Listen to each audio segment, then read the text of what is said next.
Hey everybody, this is Stephanie. I am doing another weekly spread. This is the 26th to November 1st. This is Halloween week, and I felt like I wanted Halloween to go out with a bang. Well, October. I grabbed out these stamp sets as well as placing quotes all along my spread. These stamp sets that I'll be working with to accent the entire spread. It is the Sassy Club stamps. I'm using Billy Zombie and the Squad Goes. Now, if you saw the quotes, obviously you know what I'm about to do right now, guys. Yes, it's all Hocus theme based. I mean, it's not every day the Sanderson sisters makes an appearance, right? Every 300 years on Halloween. So, I pulled out washi tape like I normally do.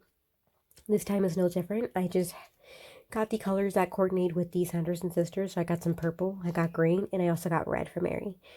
So, this video is a bit shorter, and the reason is because I did all my coloring of my stamp images throughout the day, so that was not recorded. I had many options to choose from, so that's why I have this here with mass producing. I did not know which way it was going to go. I could have chose between my color pencils, or my curler super tips, or watercoloring. I chose watercoloring, as you can see here. They are all colored and pretty and ready to go. That's why I have so many empty spaces. Those are going to be my accents for those color boxes. So just to highlight this spread, I felt like there's a lot of white space, but that is my style. I love having enough color and, well, pops of color in different places of the spread, but it's not fully covered. I'm pulling in a stencil this time around instead of my washi tape there at the bottom, just because I don't want to cover up my meal planning. Here, and what started the idea of pulling out this stencil was this stamp set. It is a tombstone with a zombie hand sticking out, and I felt like that's pretty much what happens to my kids while I meal plan and I make these meals. I have killed them yet again, and they're buried alive in death because I poisoned them again with my meal cooking. And I don't know how my husband survives each time, but my children do not. It's mainly my middle child. He is the pickiest one, but still. So I just felt like that was fitting, and that started off the entire bottom portion of my spread. I pulled out a Tim Holtz little mini ink pad. It is the Mold Lawn color, and I just pulled out a little makeup dabber. Now you can a little makeup sponge. I think I have an applique that the actual ones he has, but I never use it just because I use this.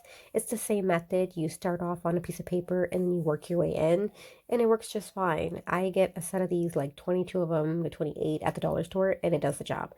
The only exception is that within time they do start to shred, as you can see them kind of like having to clean that up, but very affordable. I get 20, something dollars for little sponges for each color, ink color. So it works. Now I'm pulling out some black. That is the black soot ink, the darkest ink of, it's black.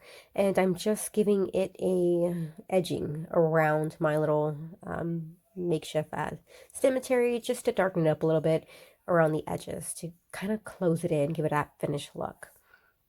Now that I showed you the first side, I'm going to do some, the little stencil. I'm going to do little tombstones. And I pulled out a gray ink. If you do it dark enough, it almost looks black, but I just didn't want it that harsh black. So I pulled out that ink is called Weathered Wood, I believe. It's grayish blue maybe, but it looks gray.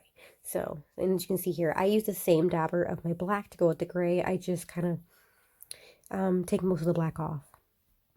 I'm not doing a total portion here because I wanted to look randomly throughout the row, that bottom portion. So I just do a couple of tombstone here and here. Oh, here and there, here and here, here and there. And there goes the reveal.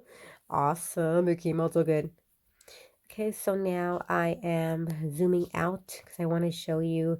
I want it to be side to side so I can see how many spots of the tombstones stencil where I want to work it. So here it is, all completed. And yeah, that's how it works. So I'm about to stamp out Binks there underneath the quote, the famous quote, right? And I will be coloring him directly on the page later on. I cannot believe on my fingers I had some black ink and I had not taken it off. I don't even know how long it's going to be there, guys. That's hilarious. But we're getting messy. We're getting creative and we're getting messy. It goes hand in hand, right? It's just always nice. It came out perfect. That's why you see thumbs up because, there's always those iffy chances when working with stamps. It's going to go either way, but oh, I love them so much. So obviously, I'm going to keep on going. I'm going to work it.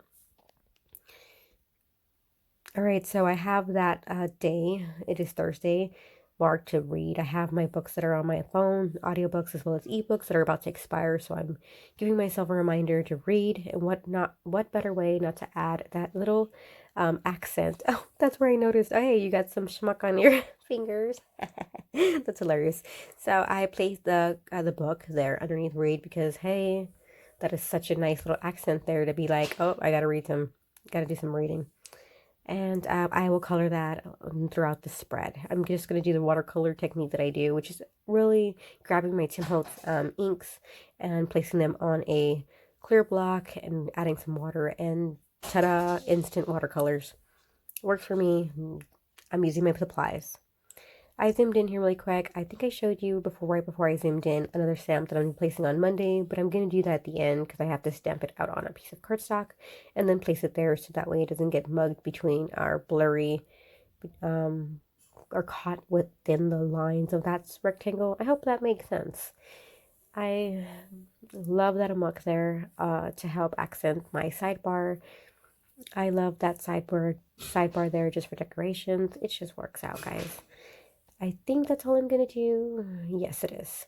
So now I zoomed out and I'm working on the right side of my spread. I have one more sentiment or quote that I got to place on there, but it is a stamp set, so this is why I'm getting it done. And I pulled out Mary just to make sure that it fit perfectly right next to her because she is the one that smells children.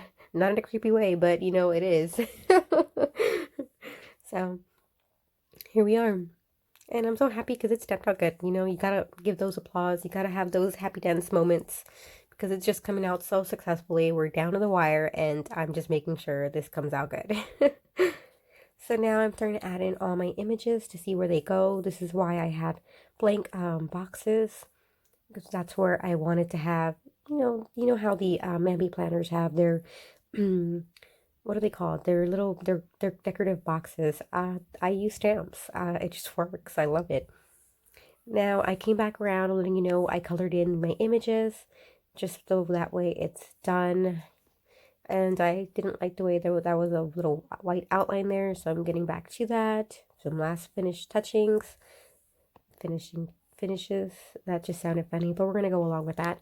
And yeah, this is all completed. I don't think I add any more. Oh, I'm already lying. I do add in a stamp set from the stamps. It says Happy Halloween. I added in those two perfect spaces right there. I couldn't have asked for a better unplanned action. It wasn't planned, but it worked out. So, and I like to be cohesive, so I did it on the other side too, and it fits. Oh, it was amazing. It was amazing. I was encouraged this time around. I had luck. I think this is going to complete my spread, and I will be giving you an overview at the end. And yeah, I don't think I do anything else.